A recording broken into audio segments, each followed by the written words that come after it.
This is our video blog of our week around Canon City, Colorado. Canon City came into being in 1858 during the Pikes Peak gold rush. Sitting alongside the Arkansas River, it became the home to many millionaires. Today, the town relies on tourism and a number of prisons for its revenue. This is one of the regional prisons nearby, and this is one of the oldest buildings that has been established as a museum. But a few miles south of Canon City in Florence is the Supermax prison facility. It sits 5 stories underground and is home to a lot of famous criminals like the Unabomber, the Shoe Bomber, Robert Hansen the Spy, and Terry Nichols, to name a few. Wednesday was our first full day in Canon City, so we decided to head north to Cripple Creek. We took the Shelf Road, which is an unpaved, rocky, narrow road on the side of a hill that took us through a lot of cool sights like fossils, beautiful rock formations,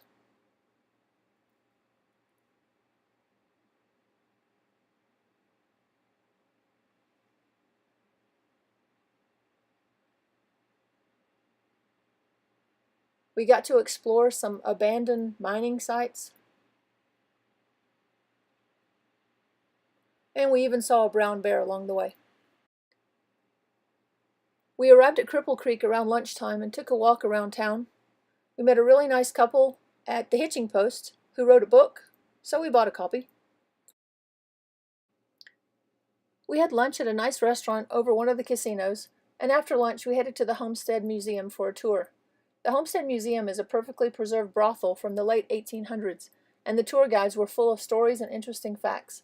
The ladies at the brothel were the most beautiful in the area and could demand $50 from their gentlemen friends. $250 if the gentleman spent the night. That's about $6,000 in today's dollars, but there were many millionaires in Cripple Creek during the gold rush, so the girls stayed quite busy.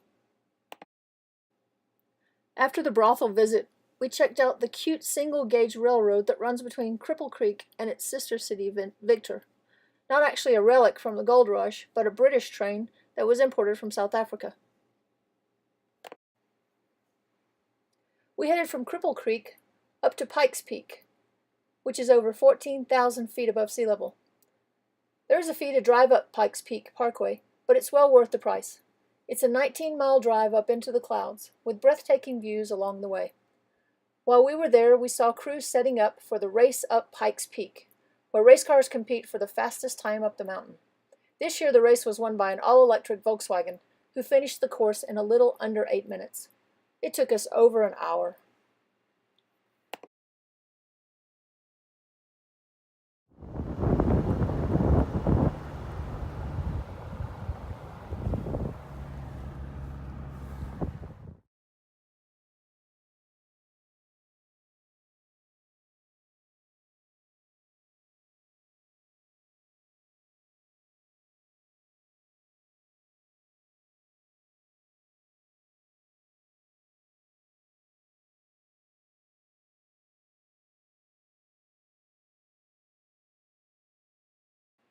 On Thursday, we scheduled a zip course for after lunch.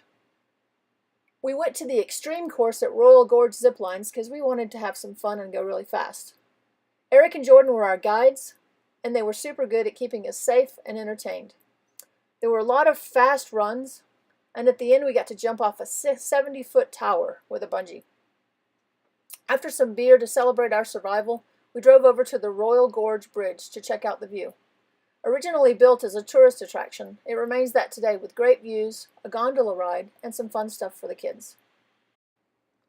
That was an intense day, so we came back to the campground, relaxed, and enjoyed a really nice sunset, and got ready for our next day on the road.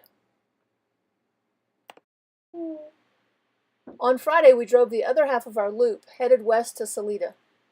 Also in Arkansas River town, it is fun and funky with lots of art galleries, shops, and restaurants.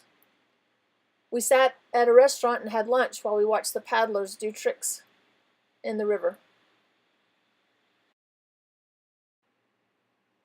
After lunch, we explored the town and checked out the art galleries.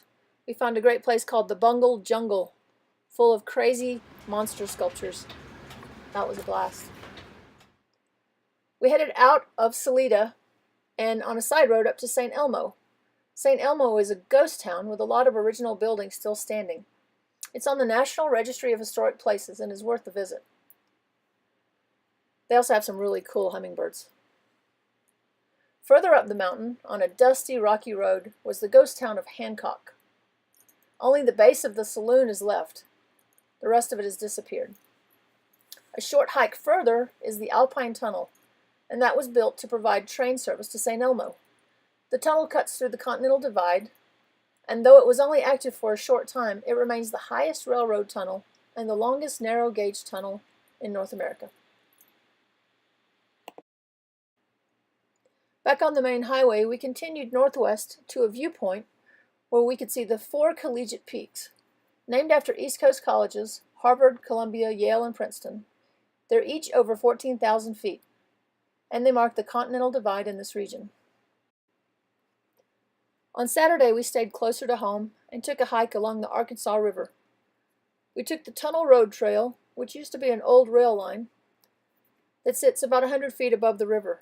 We got to see the Royal Gorge train come by and wave at the tourists, and at the 2-mile marker,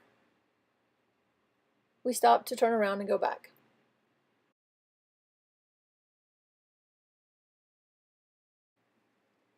In the afternoon, we headed to the Whitewater Festival in Canon City. It's held at the Centennial Park on the Arkansas River. Some cool trivia about the river. It's about 1,400 miles long, and it meets the Mississippi in eastern Arkansas. The headwaters of the Arkansas River are actually in the Colorado Sawatch mountain range. We put our chairs by the river and got ready to watch the Build Your Own Boat race. It's not really a race at all, but a beauty contest. And our favorite was the Dragon Boat, which had a water cannon that shot people along the river's edge. The best event was the raft rodeo. It was a hilarious event where each raft would try to hold a position on the river and sometimes do crazy tricks. It got even better when other rafters would come along and try to displace the guys next to them, sometimes hopping across into each other's rafts. It was a really fun event. We're not even sure who won, but we know everybody had a good time.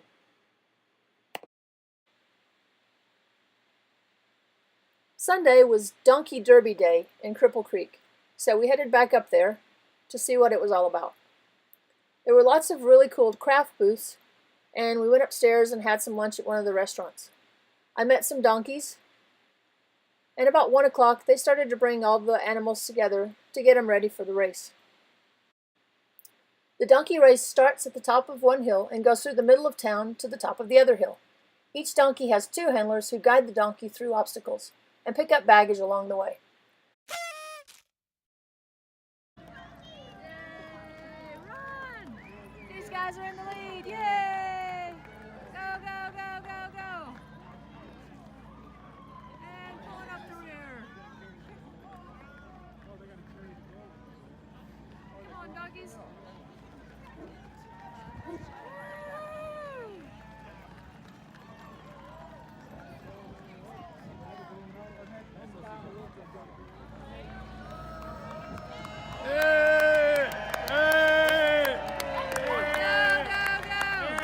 The race was a lot of fun to watch, and we don't really know who won, but we do know who came in last place.